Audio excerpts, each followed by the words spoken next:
Speaking of rain, El Paso Water and U.S. Army Corps of Engineers are asking for your help on how to upgrade the infrastructure to prevent flooding in Central El Paso.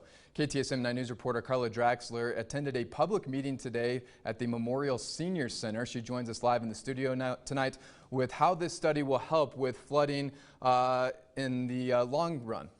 Carla. Good evening, Andy. Well, residents asking questions and raising their concerns about flooding in Central El Paso, especially last year during the monsoon season that has taken 2 lives and destroyed multiple homes. El Paso Water is now looking to implement the residents' input into the new study.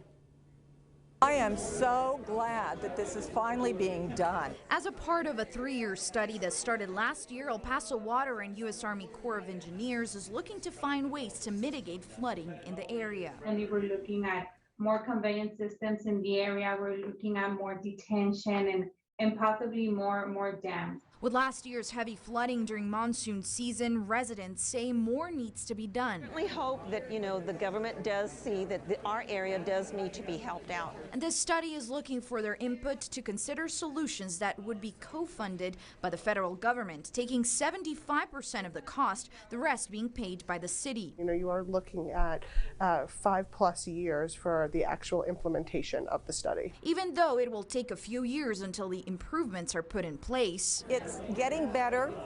It could be a whole lot better. This is the first time in El Paso that the funding is not the issue, but finding solutions to improve flooding infrastructure. Someone is not looking at runoff with the dollar amount to it. They're looking at runoff on what is the actual problem and how we can solve this issue.